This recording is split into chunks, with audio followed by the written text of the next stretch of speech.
can do. And we want to set out a clear timeline. So we want things to happen in 2 to 3 years. We want to set a goal for 2 to 3 years. And then we want the big bang, that innovative, that showcase piece to happen in 10 years. So we're looking at a big goal by 2020. And then finally, we want to make a clear implementation strategy. When we were putting this together, we were looking at other cities that had their green initiatives. I mean, you look around and it seems like every city says they're going to be the greenest and they're going to have this green policy and it's going to be innovative. And they have these pretty packaged plans. They all look great. But if you call and you say, okay, so you implemented this 3 years ago and you said you were going to reduce your carbon emissions by 10% by this year, by 2010. Where are you?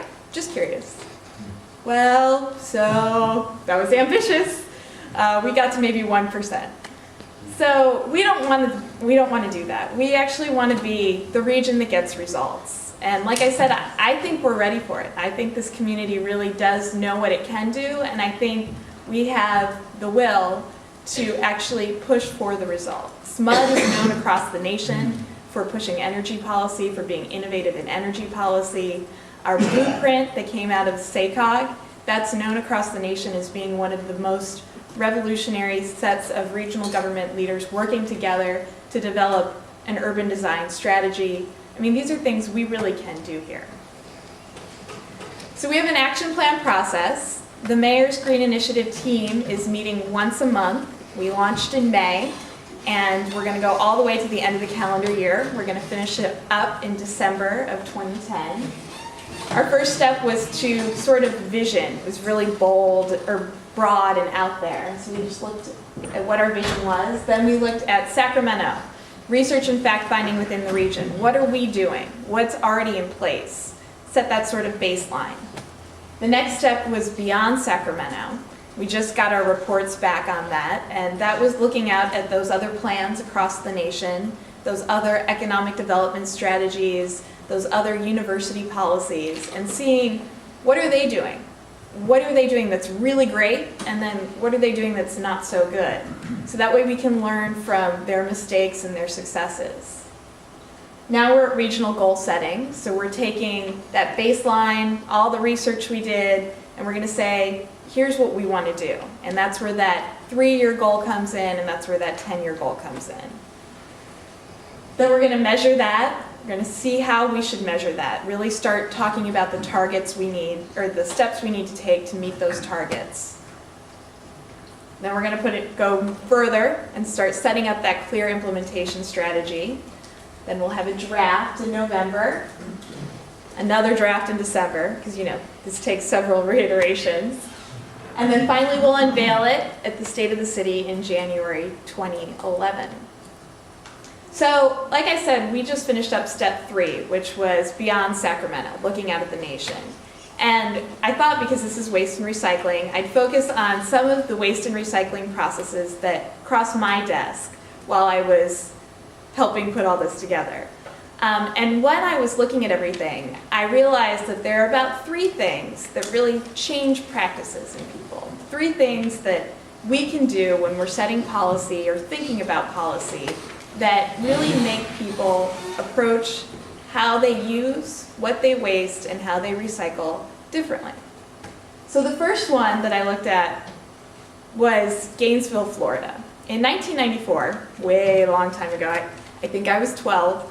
1994, Gainesville, Florida found that they had maxed out their landfills. Maxed out their landfills, and they had maxed them out pretty much because they were just charging a flat rate. So it didn't matter how much you threw away, didn't matter if it had sharps, didn't matter if it was glass, didn't matter. You just put it all in one bin, they trucked it off, and they were filling up their landfill. So what they did is they got rid of that flat rate, and they implemented the pay-as-you-throw program.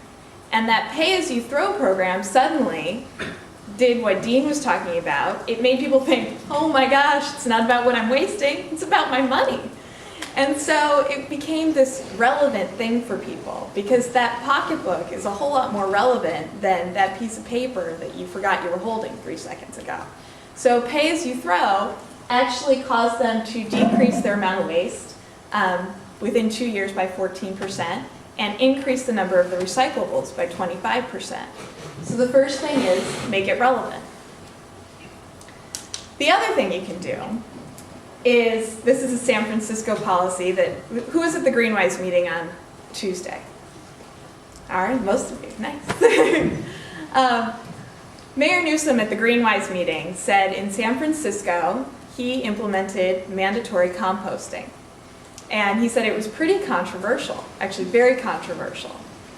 And their goal was, in San Francisco, they said, we're going to do mandatory composting because what we want to do is we want to reduce our landfills by 75%, or 75% landfill diversion, I'm sorry. So we're going to do that. And one way we can do that is we can implement composting, because 36% of the material that was going to landfills was still organic. It was still compostable. So they needed to get rid of that. So they implemented mandatory composting.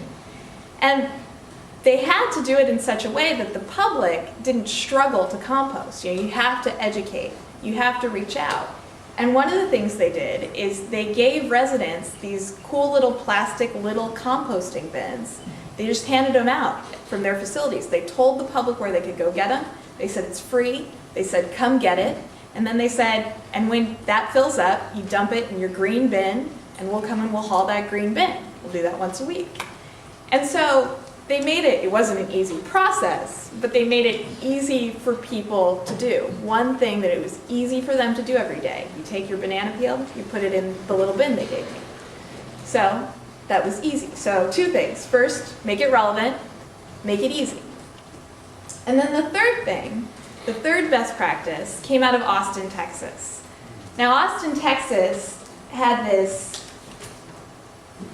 goal of eliminating 90% of the waste of its waste from landfills by 2040, that big long-term goal.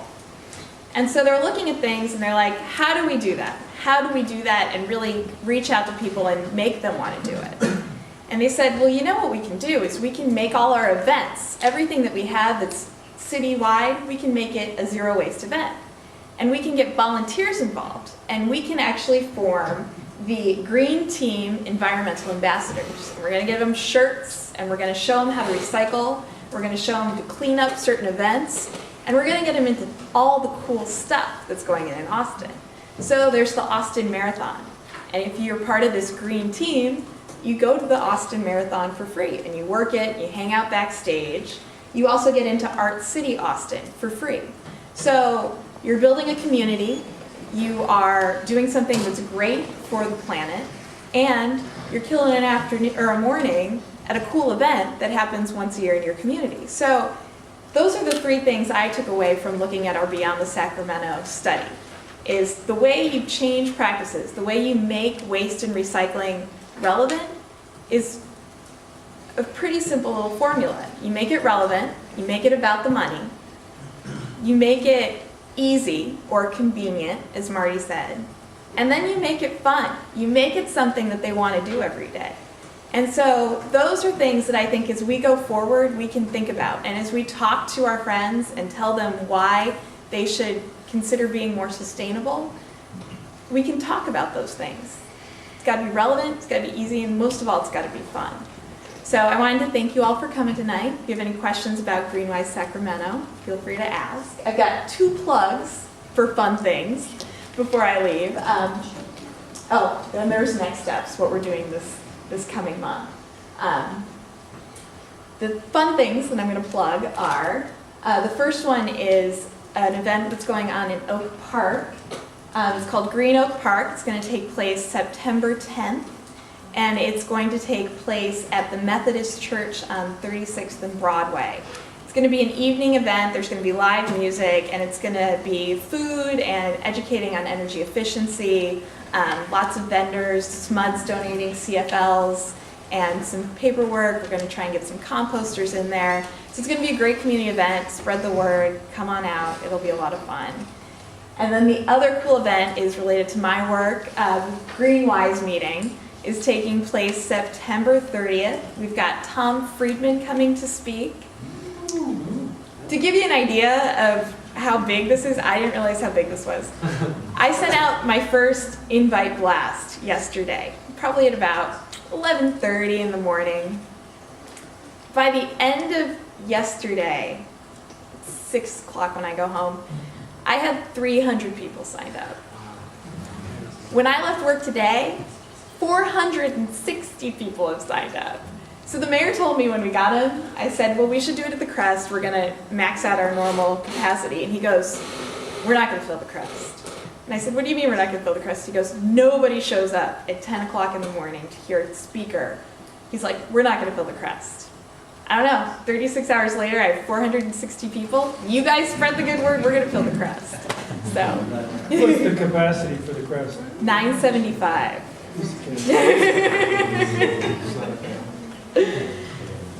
All right, that's all I've got. Thank you.